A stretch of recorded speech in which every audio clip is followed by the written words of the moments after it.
La radio qui grandit avec vous. Bonjour et bienvenue sur Radio Récré. Nous sommes le mercredi 5 octobre 2022 et je m'appelle Léna. Hello, welcome to Radio Récré. My name is Valentina. Moi, c'est Nolan et nous sommes en CM2. Hello, I am Robertson, CM2. Nous sommes très heureux de vous présenter cette nouvelle émission de Radio Récré. We are so happy to present the first show of the school year. Allez, on commence? Yes, Esteban, let's start.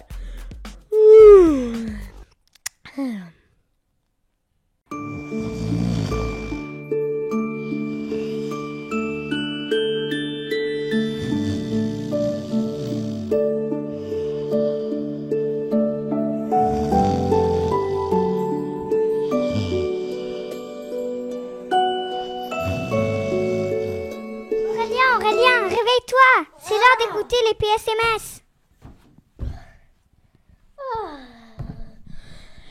Mais quelle heure est-il? Il est 10h15. Allez, place aux petits et moyens de maternelle. Ils vont nous raconter des histoires en anglais et des comptines en français. C'est l'inverse.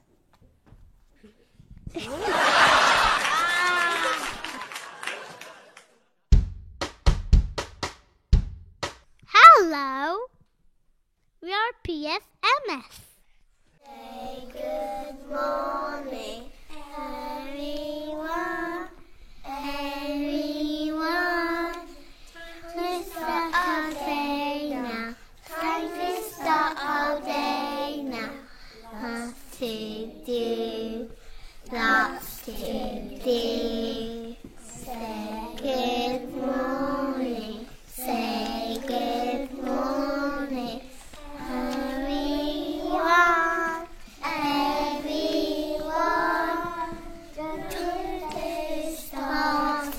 Another day is starting. Let's have fun. Let's have fun.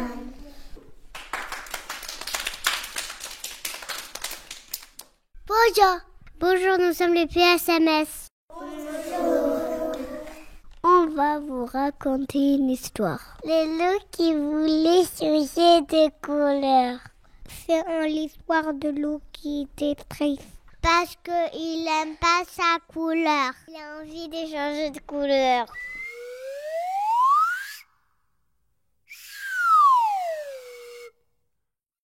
Lundi, il plonge sa patte dans un pot vert de peinture. Il est vert comme une grenouille.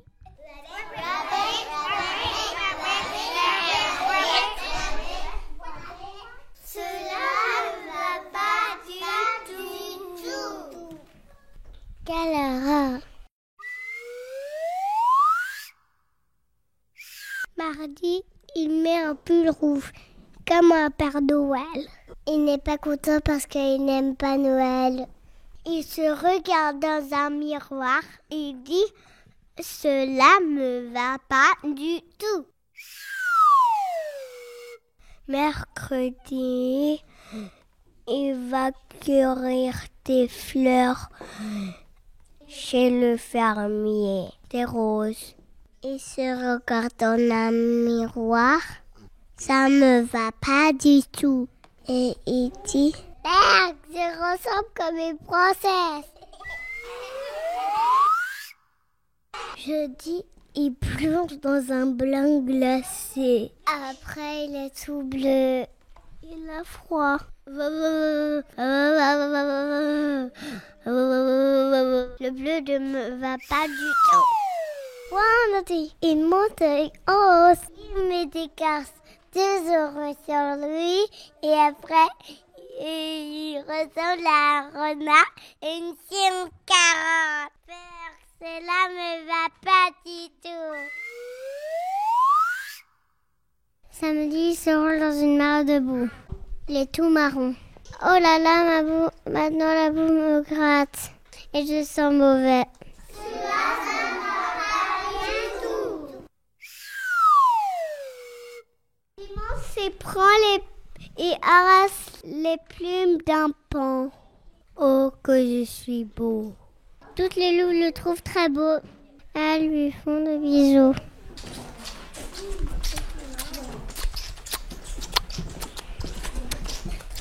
Le loup, il en a marre des bisous. Finalement, je suis bien loup. Je ne veux plus être ni vert, rouge, rose, bleu, orange, marron, multicolore. Je suis bien un loup.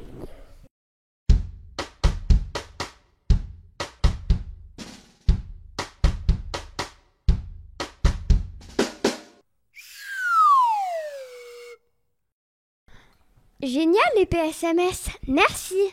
By the way, Sophie, Esteban, why are you dressed like this? It's so cold today. I believe it's gonna rain. Oh, it's so hot. I think you're wrong, Esteban. A heat wave is coming. Didn't you listen to the radio? You know what? Let's check the forecast with the GSM weather report. Welcome to our weather report. Wednesday, October 5th. Today the sky is cloudy. It is very cold today. Is it not likely to rain? It is very windy.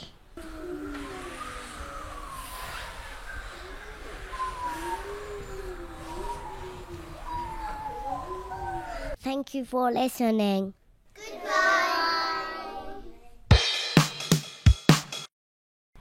Bravo les GSM. Alors Robert, comment ça se passe pour toi le CM2 depuis la rentrée?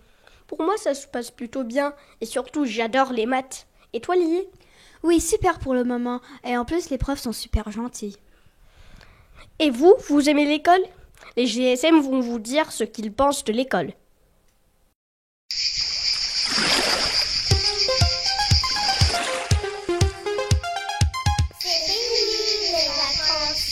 Bonjour tout le monde, nous sommes les GSM. En classe, nous avons discuté de l'école. Pourquoi va-t-on à l'école? Nous allons à l'école pour jouer.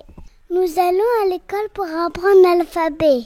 A, B, C, D, E, F, G, H, I, K, L, M, N, O, P, Q, R, S, T, U, V, W, X, Y, Z. Nous allons à l'école pour apprendre à lire. Nous allons à l'école pour dessiner. Nous allons à l'école pour apprendre à écrire. Nous allons à l'école pour apprendre des jeux. Nous allons à l'école pour apprendre à lever la main. Nous allons à l'école pour apprendre des choses. Nous allons à l'école pour faire du bricolage. Nous allons à l'école pour nous faire des amis. On va à l'école pour apprendre à dire bonjour. Nous allons à l'école pour apprendre à écouter. Nous allons à l'école pour apprendre à découper. Nous allons à l'école pour apprendre à être gentil. Nous allons à l'école pour apprendre à s'asseoir correctement. Nous allons à l'école pour apprendre à être malin. Nous allons à l'école pour faire du travail. Nous allons à l'école pour apprendre à compter. 1, 2, 3, 4, 5, 6, 7, 8, 9, 10. Nous allons à l'école pour ranger les choses correctement. Nous allons à l'école pour manger un bon repas proprement. Nous allons à l'école pour faire de la peinture et du collage. Nous allons à l'école pour apprendre à chanter. Qui va là? Est-ce un chat ou un petit rat? Ah ah ah! Qui va là? C'est la canne et c'est canneton. Nous allons à l'école pour apprendre à faire de la radio. Merci pour votre écoute.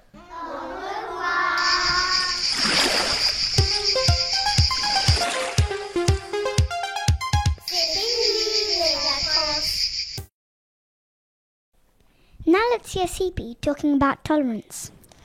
CP read a book called It's Okay to Be Different. And their teachers asked them to make up their own sentences. Let's have a listen. Hello, we are CPs. We read a book. It's okay to be different. It was about how people are different. For example, it's okay to have wheels. It's okay to be adopted. Then we have to make our own sentence about something that's okay. Do you want to hear our sentences? It's okay to have a pet crocodile. It's okay to play football. It's okay to know how to swim. It's okay to fall asleep at night. It's okay to cry sometimes. It's okay to go somewhere with your mum. It's okay to play football. It's okay to eat ice cream. It's okay to have a different hair. It's okay to have different friends. It's okay to have different color skin. It's okay to be hungry. It's okay to play basketball. It's okay to play football. It's okay to take a shower. It's okay to be small. It's okay to eat grass. It's okay to cry. It's okay to be a princess. It's okay to go in the play. It's okay to have a swimming pool at your house. It's okay to not have time to play. It's okay to have a friend. Goodbye.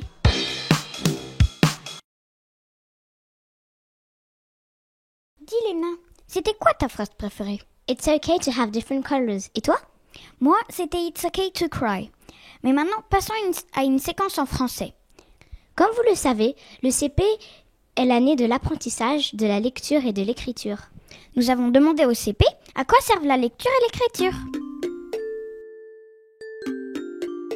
Bonjour, nous sommes les CP. Bonjour. En classe, on s'est posé une question. À quoi ça sert, l'écriture? Ça sert à apprendre à faire et à écrire les mots correctement, comme ça on se trompe pas de les mots. Ça nous apprend aussi à faire notre liste pour le Père Noël. Ça sert à bien écrire. Ça sert à savoir comment écrire quand on serait grand. Ça sert quand tu veux écrire ton nom. Ça sert à lire. Tu peux lire des mots correctement. Ça sert à bien tenir son crayon. Quand on grandit, on sait mieux faire l'écriture. L'écriture, ça sert à envoyer des messages. Parce que quand on sait pas lire, on écrit un peu et après on lit les choses.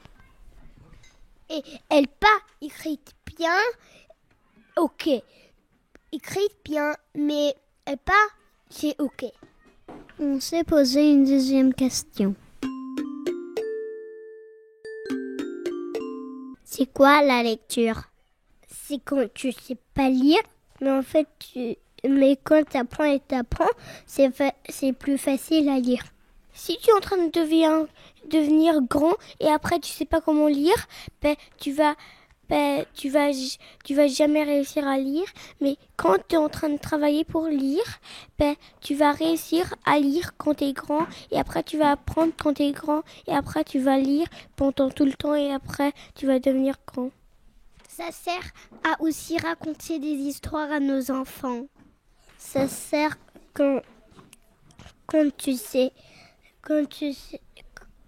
es grand, quand tu apprends à lire, tu lis et tu lis et quand tu es grand, c'est plus facile. Et aussi, on peut écrire le poème. Et après quand tu vois les mots, tu peux les écrire et après tu es le plus mieux à faire l'écriture. Les livres, quand tu fais la lecture, les livres te disent comment écrire. Merci pour nous avoir écoutés. Au revoir.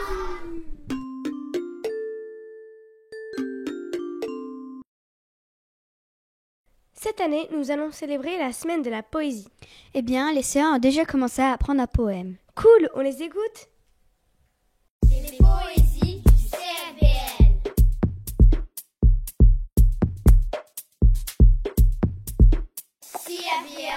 Bonjour, nous sommes les C1A. On va vous réciter une poésie. C'est la rentrée de Pierre Ruot. Je voulais dans mon cartable emporter mes châteaux de sable, mon cerf-volant, des coquillages et le portique de la plage. Maman m'a dit ce n'est pas permis. Et puis tout ça, ça ne rentre pas. Alors j'ai pris un beau stylo pour le goûter quelques gâteaux et que des choses raisonnables. Plus 3 petits grains de sable. C'est des poésies du CRBL. À l'école, j'aime ICT. C'est travailler sur les ordinateurs. À l'école, j'aime la science. À l'école, j'adore l'art. À l'école, j'aime bien faire des calculs difficiles. À l'école, j'aime les mathématiques. À l'école, j'adore manger. À l'école, j'adore écrire. À l'école, j'aime bien me servir pour manger. À l'école, j'adore manger. À l'école, j'aime le club Wow. À l'école, j'aime bien compter.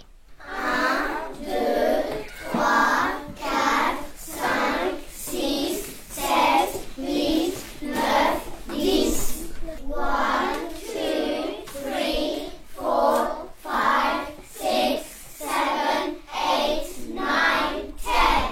À l'école, j'adore faire du sport. Au revoir. Robert, why are you so tall? What's happening? I don't know. Huh. Well, that's weird. Let's ask you two. They know all about growing up. Radio Récré, c'est Radio Récré. Radio Récré, la radio qui grandit avec vous. Hello, we are C2A. We're going to tell you about what's it like to grow up. Growing up to me it means to take more responsibilities, take more respect in the others, and have more jobs to do. That for me is representing growing up. Growing up is about getting older, like being more responsible and getting more mature. To me, growing up means you have to be more independent and take more responsibilities, and you have to do many more things that you do when you're a child. Growing up is doing more things than you used to do. You learn, and it takes you through lots of adventures.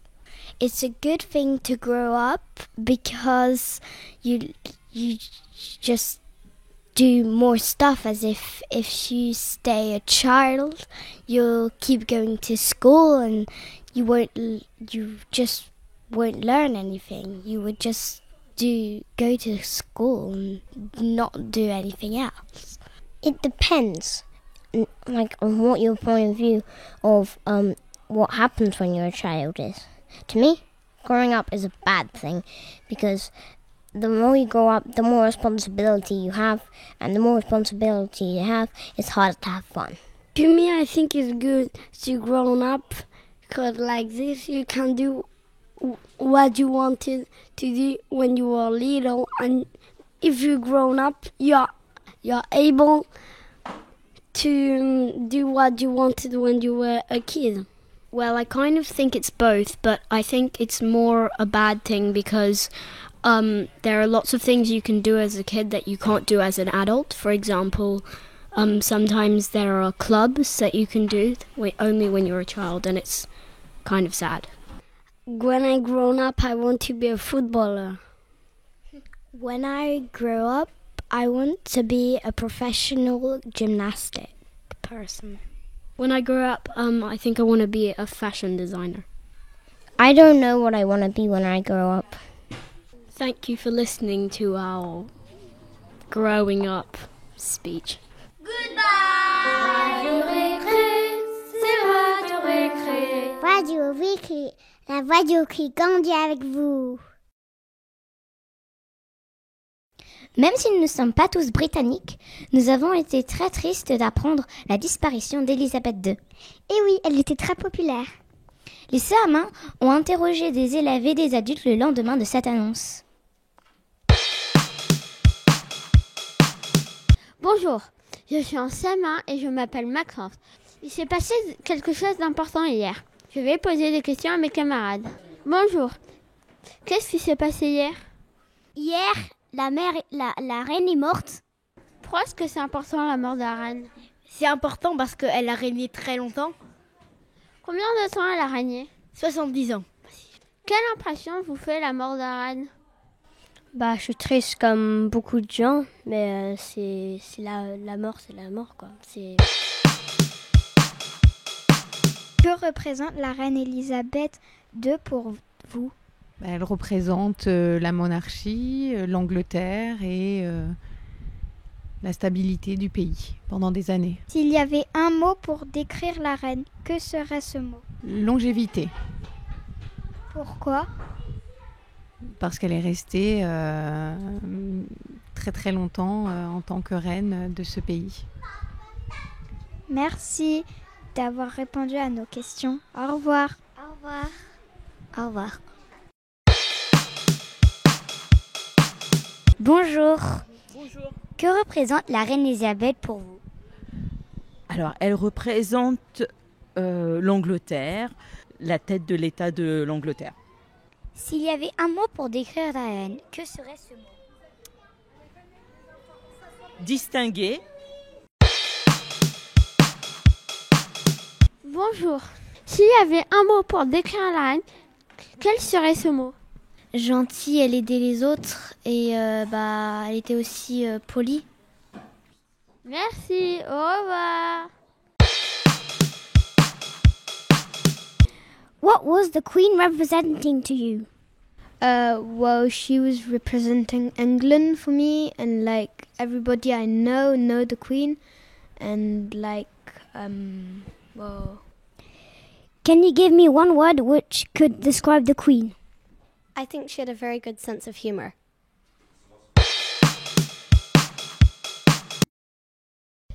C'est le début de l'année et en ce moment, on fait les élections des délégués. Nolan, pour toi, c'est quoi un bon délégué? Pour moi, un bon délégué, c'est quelqu'un qui représente bien la classe. Et toi? Pour moi, c'est quelqu'un qui a des idées originales. Écoutons les CM2 nous parler des élections dans leur classe. Radio Récré, c'est Radio Récré.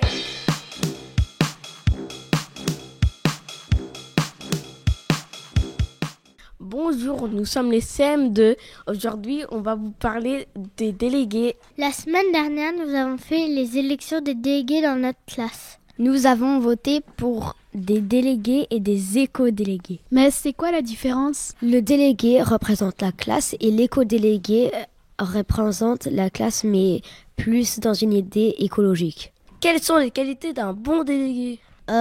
Pour moi, un bon délégué, c'est quelqu'un qui représente bien la classe et quelqu'un qui prend des bonnes décisions pour la classe. On a décidé de voter ces délégués parce que on pense qu'ils peuvent nous aider, nous écouter et qu'ils peuvent bien représenter notre classe. On va pas voter pour un délégué juste parce que c'est notre ami, mais plutôt parce que il a de bonnes qualités en tant que délégué et qui sait bien représenter la classe. Et qu'il a de bonnes idées. Prend des bonnes décisions.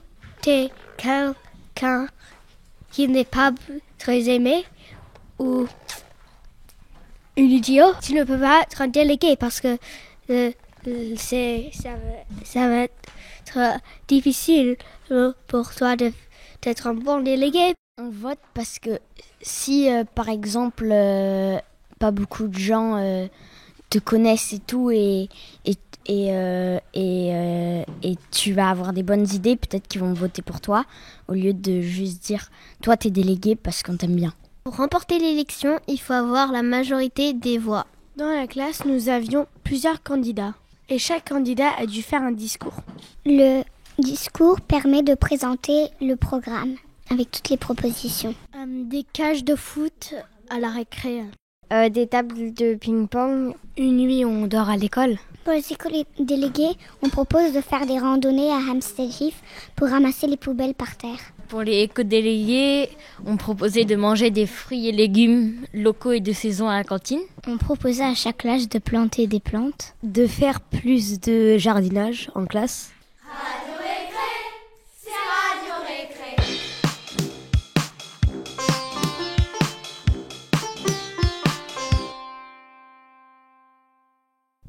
Et maintenant, un nouveau jeu pour les primaires en collaboration avec la BCD. Voici Enquête à la BCD. Les CM2 du Clubhouse vont vous poser 10 questions et pour trouver les réponses, vous pourrez aller voir Marion. Oui Esteban, toutes les réponses se trouvent sur un poster à la BCD. Aujourd'hui, les questions sont sur l'invention de l'écriture. Les enquêtes du Clubhouse. Les enquêtes du Clubhouse. Bonjour, nous sommes les CM2 du Clubhouse. Nous avons un jeu concours à vous proposer. On va vous poser des questions sur l'apparition de l'écriture. Pour vous aider à trouver les réponses, allez à la BCD. Toutes les réponses se trouvent sur un poster affiché dans la BCD. Notez bien les 10 réponses sur un papier. Allez, on commence. Question numéro 1. Où est apparue la première écriture connue? Je répète, où est apparue la première écriture connue? Question numéro 2. Comment appelle-t-on les dessins et les symboles tracés sur du papyrus? Je répète, comment appelle-t-on les dessins et les symboles tracés sur du papyrus? Question numéro 3. Quels sont les 4 pays dans lesquels les spécialistes ont également retrouvé des écritures très anciennes? Je répète. Quels sont les 4 pays dans lesquels les spécialistes ont également retrouvé des écritures très anciennes? Question 4. Quel est l'alphabet inventé par les Grecs? Je répète. Quel est l'alphabet inventé par les Grecs? Question 5. Quelle est l'île où les textes n'ont pas été encore déchiffrés? Je répète. Quelle est l'île où les textes n'ont pas été encore déchiffrés? Question 6. Comment appelle-t-on les premières écritures de dessin simplifié?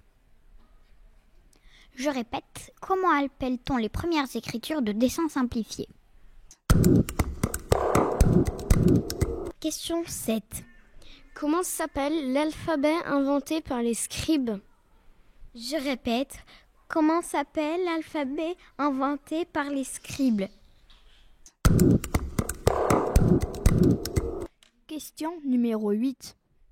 Comment s'appellent les caractères utilisés par les Chinois? Je répète, comment s'appellent les caractères utilisés par les Chinois? Question numéro 9. Quel est le nom de l'alphabet qui a seulement 22 signes? Je répète, quel est le nom de l'alphabet qui a seulement 22 signes?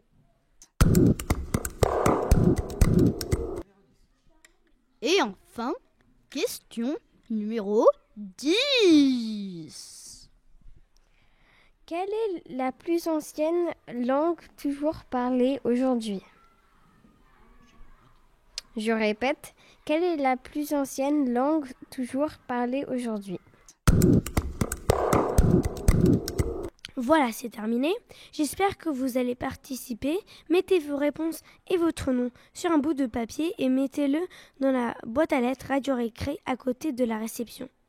Nous ferons un tirage au sort parmi tous ceux qui ont au moins 8 bonnes réponses. Le gagnant ou la gagnante recevra un bon d'achat pour des crêpes offertes par le restaurant Crêpes à la carte à Kendichtan. Bonne chance! Les enquêtes du Clubhouse.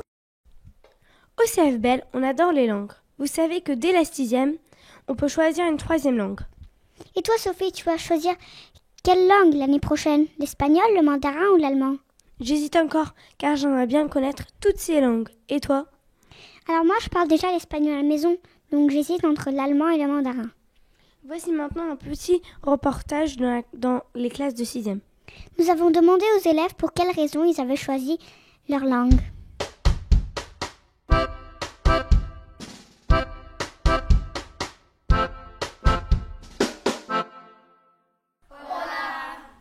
Bonjour, nous sommes les 6e et aujourd'hui on est en cours d'espagnol. Quand on est en 6e, on a le choix entre l'espagnol, l'allemand ou le mandarin. Alors j'ai choisi l'espagnol parce que je trouve que c'est une langue importante, parce que dans toute l'Amérique du Sud, ils parlent espagnol et que c'est important du coup. Et en plus c'est une belle langue. Moi j'ai choisi l'espagnol parce que c'est très utile et ça t'ouvre plus de portes pour quand t'es plus grand. Et la prof elle est géniale, ça. Ouais. J'ai choisi l'espagnol parce que toute ma famille sait parler l'espagnol et parce que ma sœur se moque de moi parce que je sais pas parler l'espagnol. J'ai choisi l'espagnol parce que c'est une des langues les plus utiles au monde et aussi que j'avais envie. Moi, je trouve que l'espagnol c'est facile, mais rouler les R c'est très difficile. L'équivalent du J en français, c'est la jota en espagnol. Ça n'existe pas en français, le son R. Et ça se trouve dans des mots comme jueves. Hola, me llamo Apolline. Yo tengo 11 años. Soy francesa. Hola, yo me llamo Gaspar. Yo tengo 11 años. Soy francés. Vivo en Londres. Alors en espagnol, c'est un peu pas le même vocabulaire, mais ça ressemble beaucoup au vocabulaire français. Comme la professeure, c'est en français, et la professora, c'est en espagnol. Donc c'est un peu pareil. Adios.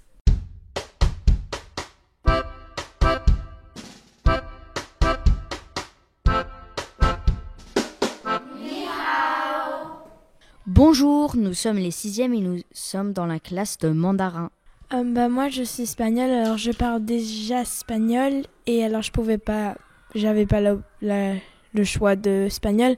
Ma sœur elle faisait allemand et elle aimait pas trop allemand, alors j'ai choisi mandarin parce que j'avais déjà fait 2 ans de mandarin. Moi j'ai choisi mandarin parce que j'avais fait déjà 3 ans de mandarin, 1 an en Amérique et 2 ans ici. Et aussi parce que l'allemand et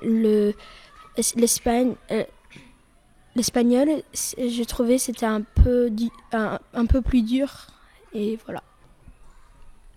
Moi, j'ai choisi le mandarin parce que j'avais déjà fait 1 an déjà en CM1 et puisque j'avais beaucoup aimé. Et puis aussi, je me suis dit, l'espagnol, c'est similaire au français, donc ça devait être plus facile. Et donc, je me suis dit, je vais choisir ça vers la fin, comme en 3e langue ou je sais pas. Moi, j'ai choisi le mandarin parce que déjà, j'ai un oncle qui habite en Asie, qui parle mandarin. Et je voulais pas faire allemand et l'espagnol, je pouvais l'apprendre toute seule parce que c'est facile. Et ma grand-mère parle l'espagnol, donc c'est pour ça que j'ai choisi le mandarin. Et j'aimais bien, je le faisais déjà 3 ans. J'ai choisi le mandarin parce que d'abord, ça sert à rien de faire 2 ans de mandarin puis arrêter. Et aussi parce que j'ai bien aimé le mandarin les 2 premières années en CM1 et CM2. J'ai choisi le mandarin parce que la culture et la langue m'intéressent. J'ai choisi le mandarin puisque je me suis dit qu'espagnol, c'était pas trop bien puisque c'était proche de français et que allemand c'était proche d'anglais et mandarin c'était le plus loin de mes 2 langues que je parle normalement, alors je l'ai choisi. Ni hao wo jiao Emile wo jiao Iswei. Ni hao wo jiao Sumei Ping wo shi sui. Le mandarin c'est plus facile que je pensais. Pendant mandarin, on apprend des petites chansons pour apprendre à compter.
Bonjour, bienvenue dans le cours d'allemand.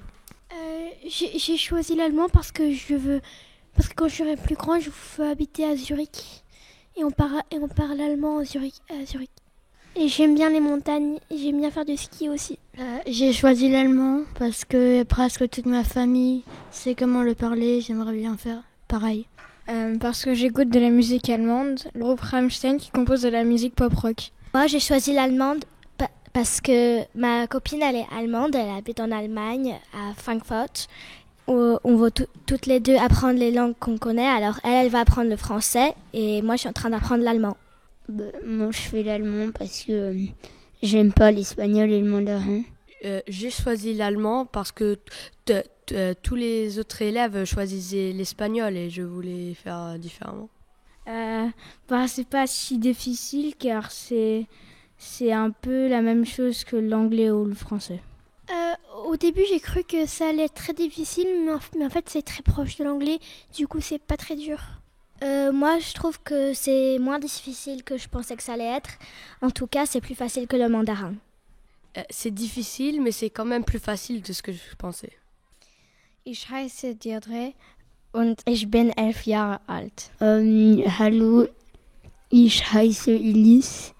Ich bin 11 Jahre alt. Ich habe im Januar Geburtstag. Mon mot préféré c'est gelb parce que et ça veut dire jaune parce que j'aime bien le jaune et j'aime bien la prononciation. Mon mot préféré en allemand c'est Schnee et ça veut dire neige. Moi mon mot préféré c'est purpurrot et ça veut dire violet. Mon mot préféré en allemand c'est Mittwoch, ça veut dire mercredi. Mon mot préféré est Fünf, ça veut dire 5. Mon mot préféré, c'est Tschüss, ça veut dire salut, au revoir. Mon mot préféré, c'est Kli, ça veut dire trèfle. On va vous chanter une chanson sur les saisons. 1, 2, 3.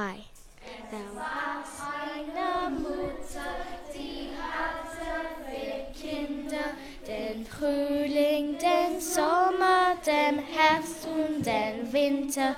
Der Frühling bringt Blumen, der Sommer bringt Klee. Der Herbst, der bringt Trauben, der Winter den Schnee. Auf Wiedersehen!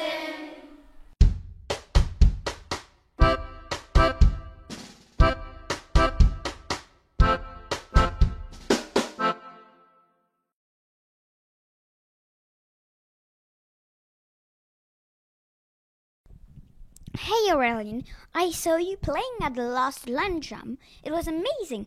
What was the thing that you were playing? It was Hey Joe by Jimi Hendrix, and that was rock and roll. Wow, impressive. Can we listen to the recording? Yes. If you want, you can also listen to Mr. Carpenter explaining what the Friday Lunch Jam is. Hello, Mr. Carpenter. Can you tell us why the Friday lunch jams are taking place at CFBL? Hi. The Friday lunch jams, they happen once a month. It's a really good way to get a good feeling in the building. There's lots of children that practice instruments at home, and they never really get to share what they do. They're stuck in their rooms practicing their violin and so on, and it's a really good opportunity to share their music with their friends and with the school generally. So it's a good. It's really good when if someone has an exam coming up. It's really good to play because it's a bit nerve-wracking playing in front of an audience or somebody in the exam. So it's a really good place to try out what you've learnt. It's about getting a good feeling in the community, making it real. Kids like to listen to their pop music. It's an opportunity to actually do the performing themselves. Do you have to play an instrument or can you just sing? I do like to encourage children to have an accompaniment, either accompanying themselves or to have somebody else, one of their friends who plays the piano or the guitar, to accompany. One thing we don't do is we don't have backing music. We don't have a karaoke type situation going on because I want it to be real. Sometimes children sing on their own. It's sometimes very nice to hear a cappella voices. But generally speaking, I would encourage children to have accompaniment. And I sometimes accompany children on strumming on the guitar, that sort of thing. Who can participate? Anyone who wants to participate can participate.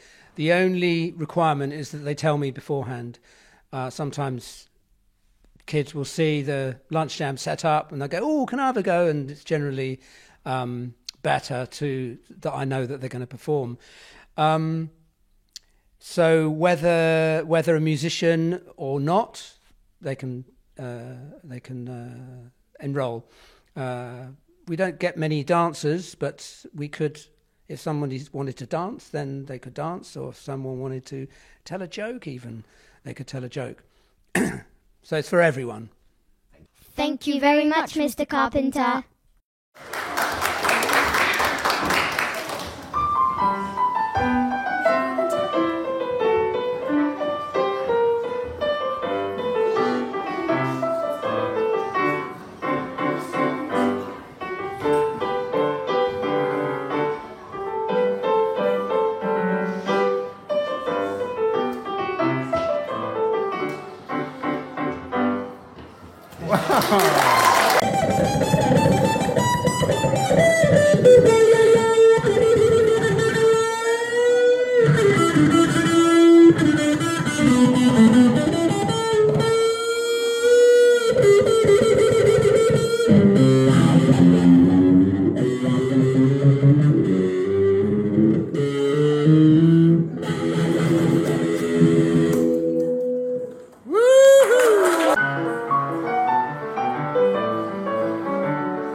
La semaine dernière, les 6e ont fait un voyage sur l'île de White.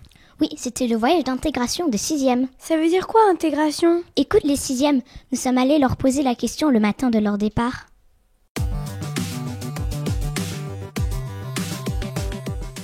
Bonjour, nous sommes en 6e et nous partons à l'île de White. Pour s'amuser et pour rencontrer des nouvelles personnes de la 6e. On va faire plein d'activités sportives, ça va être trop bien. On va faire des courses, on va faire des balançoires géantes et on va fabriquer des objets aussi. C'est des jeux sur le team building. Et ça, c'est surtout pour aider les personnes qui arrivent en 6e. Ouais, c'est un voyage d'intégration. On va aller à l'île de White parce que pour qu'on rencontre des amis, des nouveaux amis, et comme ça les nouveaux se sentent pas sans amis. Pour que les nouveaux ils puissent se connaître, se rencontrer. Une intégration, c'est un voyage scolaire. L'intégration, c'est quitter son groupe d'amis et aller vers les autres. L'intégration, c'est genre se faire des amis, s'intégrer dans l'école et se faire de nouveaux amis. Pour moi, l'intégration, ça veut dire se faire des nouveaux amis, s'intégrer un petit peu au lieu et des choses comme ça. C'est pour faire des nouveaux copains qu'on n'a jamais rencontrés avant. Et aussi, il y a beaucoup de nouveaux, alors je suis très contente de pouvoir faire des nouveaux copains. Alors, Monsieur Canto, comment ça se passe? Oh, Monsieur Froment, ça se passe très très bien. Écoutez, on vient d'aller chercher les packs lunch avec les enfants. Ils sont super motivés. Est-ce que vous êtes motivés pour le séjour à l'île de White, les enfants? Oui! Voilà, donc ça s'annonce plutôt bien. J'espère que le temps va être avec nous.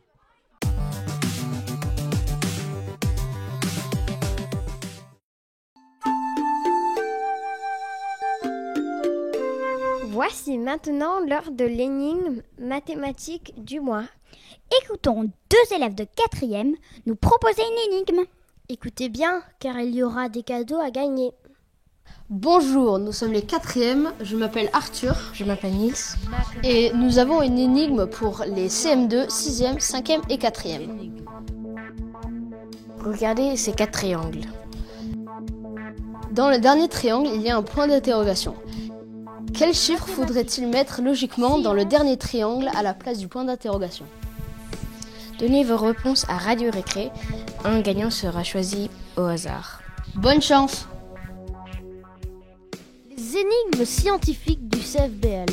Passons maintenant à une interview exclusive. En effet, Robert, nous avons reçu la semaine dernière la visite de Monsieur Cadic, qui est sénateur représentant des Français à l'étranger. Et bien sûr, nous avons fait son interview. Écoutez et regardez cet échange très intéressant. Radio Récré, c'est Radio Récré. Radio Récré, la radio qui grandit avec vous. Bonjour Monsieur Cadic. C'est un honneur pour nous de pouvoir vous poser des questions pour Radio Récré, la radio du CFBL. Je m'appelle Valentina et je suis en 6e. Bonjour monsieur, je m'appelle Théodore et je suis aussi en 6e. Bonjour monsieur, je m'appelle Amy, je suis également en 6e. Bonjour monsieur, je m'appelle Youssef et je suis en 5e. Pourriez-vous vous présenter et expliquer à nos auditeurs en quoi consiste votre métier ou votre fonction? Bonjour, je suis sénateur représentant les Français établis hors de France. Ça veut dire que je représente les Français qui sont installés dans le monde entier. Tous les Français, sauf ceux qui sont en France. Je siège au Sénat, au Palais du Luxembourg, et le principe d'un sénateur, c'est qu'il vote toutes les lois qui sont présentées. Généralement, les textes passent d'abord à l'Assemblée nationale, et une fois qu'ils sont votés par les députés à l'Assemblée nationale, ils passent au Sénat, et les sénateurs, ils regardent la copie qui a été votée, ils l'améliorent.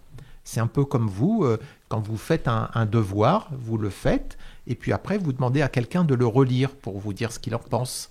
Et bien voilà, c'est cette relecture que nous faisons, et nous votons donc toutes les lois. Merci, monsieur. Comment devient-on sénateur et quelles compétences vous semblent importantes pour faire ce métier? Alors, on est élu par les représentants locaux. La différence avec les députés sont élus par les citoyens lors des élections législatives. Les sénateurs sont élus par des gens qui sont déjà élus, comme les maires, les députés, les conseillers départementaux. À l'étranger, c'est un petit peu différent, puisque nous n'avons pas de mairie à l'étranger. Donc, c'est auprès de chaque consulat vous élisez des conseillers des Français de l'étranger. Par exemple, à Londres, vous élisez Amélie Mallet, qui est ici, qui fait partie des 9 conseillers des Français de l'étranger, qui représentent tous les Français du Royaume-Uni. Ce sont ces grands électeurs, on les appelle donc une fois qu'ils sont élus des grands électeurs, ces 520 grands électeurs dans le monde qui élisent les sénateurs des Français de l'étranger. Merci. Alors, quelle qualité maintenant faut-il ? Eh bien, ça dépend des gens. Il y a différentes qualités et les électeurs choisissent justement leurs candidats en fonction des qualités qui leur correspondent. Mais il y a une chose qui est importante, ça s'appelle l'empathie. C'est-à-dire, quand on est élu, il faut savoir se mettre à la place de la personne qui vient vous voir quand elle vous explique le problème. Il faut être prêt à passer beaucoup de temps avec les gens pour écouter les difficultés qu'ils traversent et les aider à les surmonter. Pourquoi êtes-vous venu dans notre école aujourd'hui ? Alors j'ai un rapport un peu particulier avec votre école, puisque auparavant, avant d'être sénateur, je faisais partie des élus qui représentaient les Français du Royaume-Uni. Et mon problème principal, à l'époque, c'est qu'il n'y avait qu'un seul lycée Charles de Gaulle qui acceptait les élèves de 6e à Londres. Et il fallait en créer un nouveau, un deuxième établissement. Et tout mon travail d'élu, ça a été de faire en sorte qu'on puisse créer le CFBL. Donc le fait que je puisse vous voir aujourd'hui, pour moi c'est une vraie satisfaction, parce que vous êtes là, grâce à tous ceux qui ont investi pour créer le CFBL.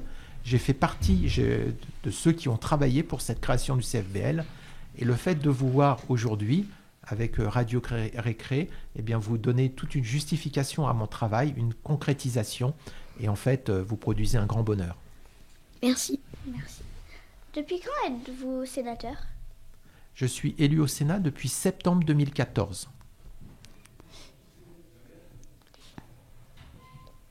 Quel était votre métier avant d'être sénateur ?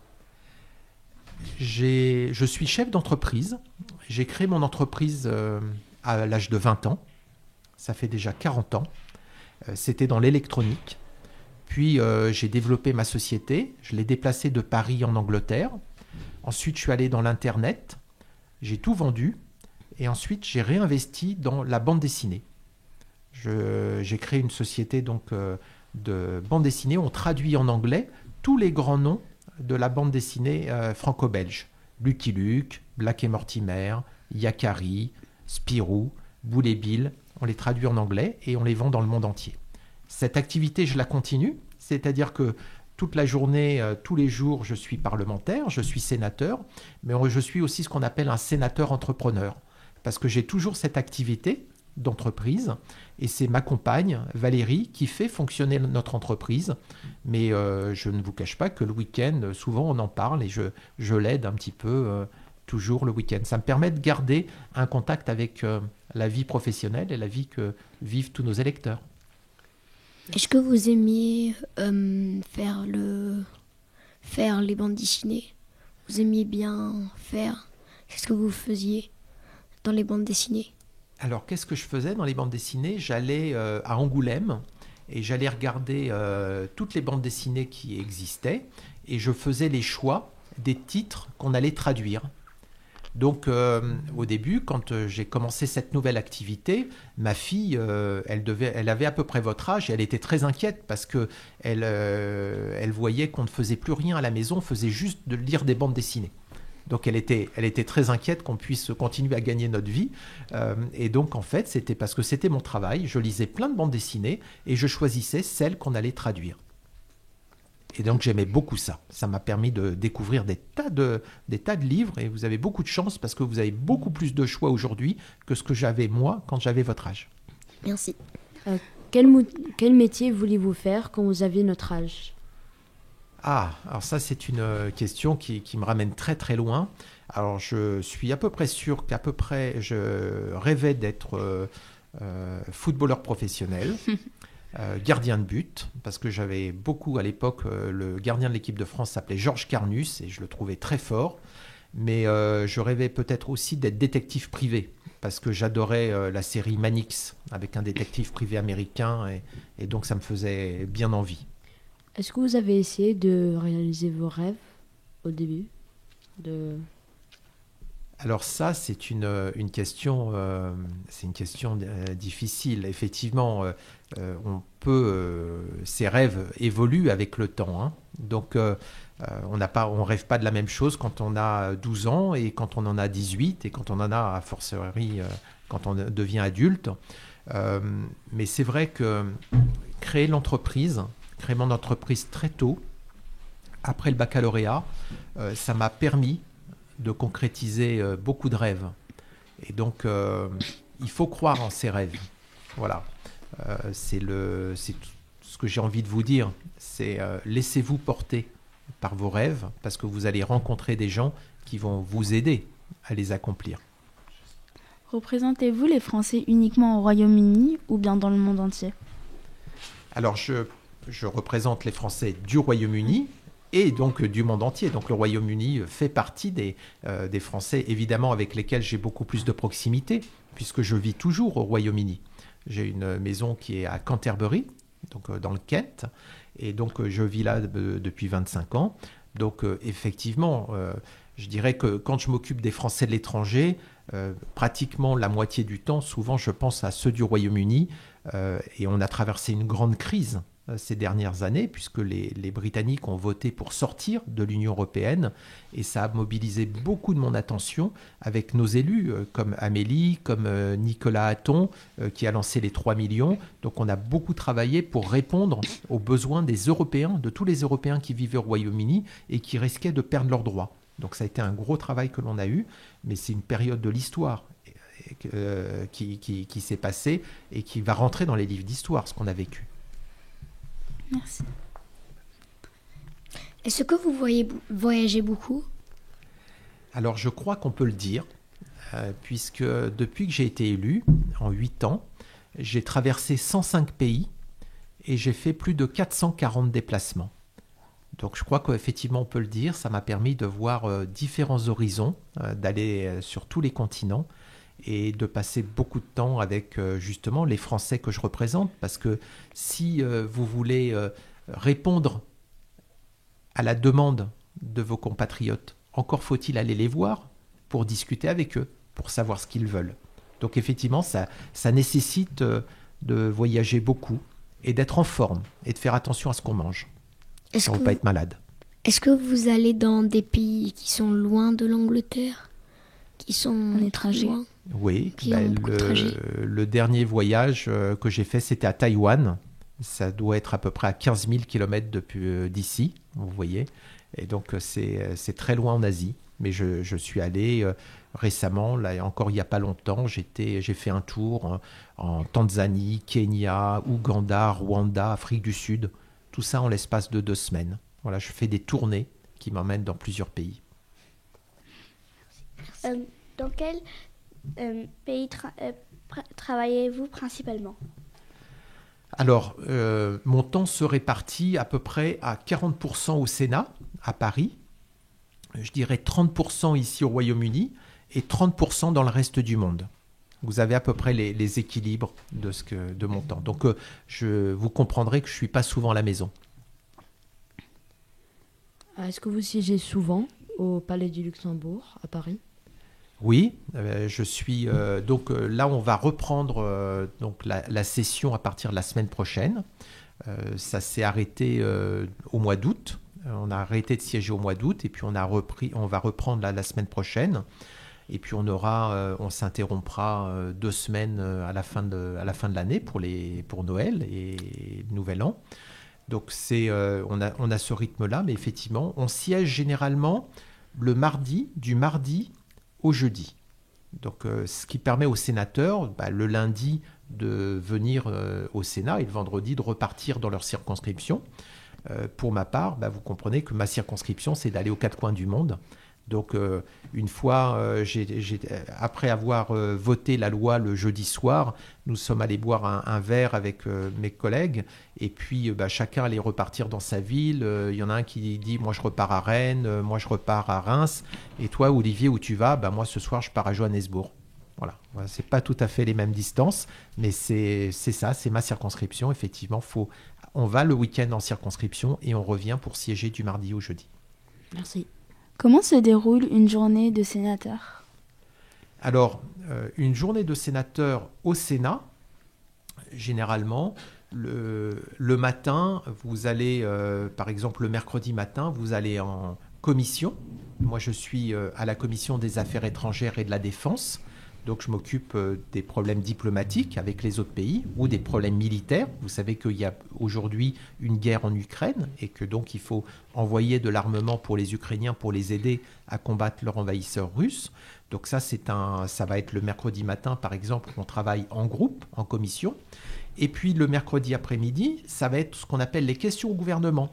Là, vous avez les sénateurs de toutes les commissions qui se retrouvent dans l'hémicycle et on va pendant 1h30 poser des questions à chaque ministre. Là, on a le droit juste à 2 minutes de parole pour poser la question et le ministre doit répondre en 2 minutes. Et alors, si vous voulez faire un débat avec le ministre, vous faites en sorte que votre question dure un peu moins longtemps, par exemple 1 minute.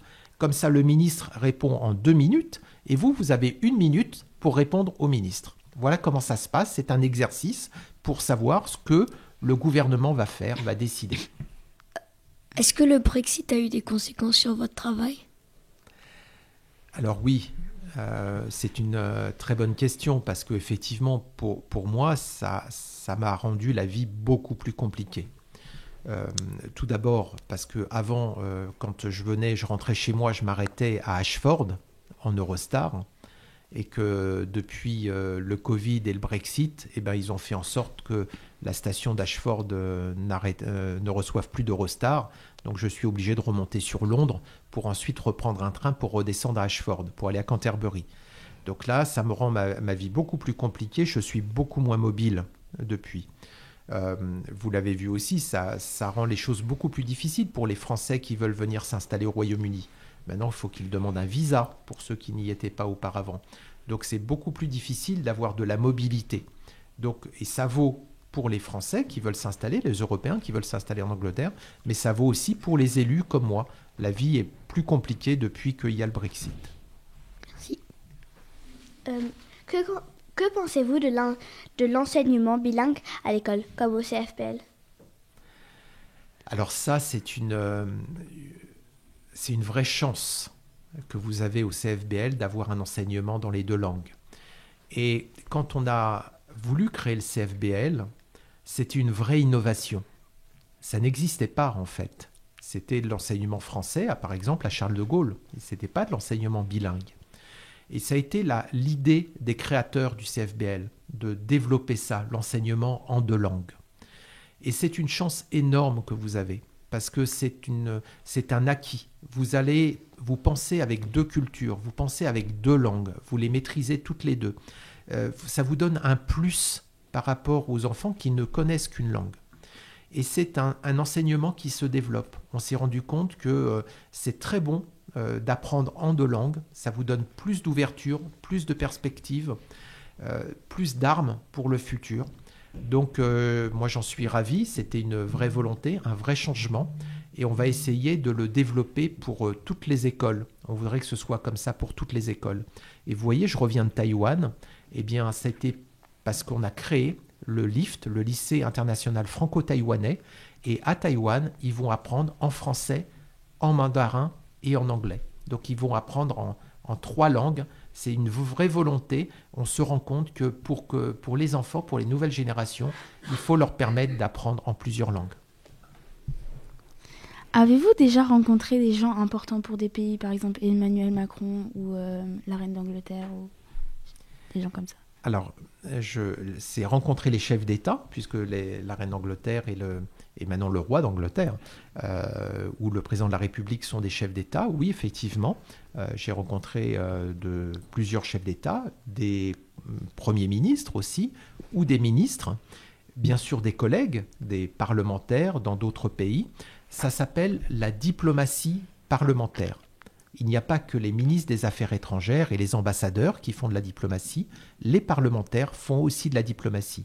L'avantage qu'un parlementaire a, c'est qu'il est libre de parler. Il n'est pas tenu d'engager l'État. C'est le ministre est tenu, c'est l'État qui le représente. Nous, on représente le Parlement et une liberté de parole. Donc on a la possibilité de dire des choses aux chefs d'État étrangers, aux ministres. On a la possibilité de leur dire qu'on n'est vraiment pas d'accord avec leur approche, alors qu'un diplomate va toujours essayer d'atténuer, ne va jamais s'opposer frontalement, généralement, à son interlocuteur. C'est la diplomatie différente, mais effectivement, ça nous permet de rencontrer des chefs d'État. Merci infiniment, monsieur, d'avoir répondu à nos questions pour Radio Récré. Bonne fin de journée et au plaisir de vous revoir. Chère Valentina, cher Rémi, cher Théodore et cher Youssef, merci beaucoup d'avoir pris le temps de me poser ces questions et d'avoir eu ce travail et ces questions si riches. J'espère avoir répondu à votre attente, mais en tout cas, j'étais ravi d'être avec vous et bon courage à tous les élèves qui nous écoutent. Merci. Merci. Bravo. Radio Récré, c'est Radio Récré. Radio Récré, la radio qui grandit avec vous.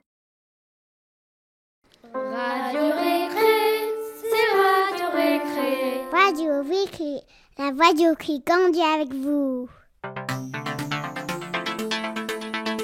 Radio Récré, la radio qui grandit avec vous.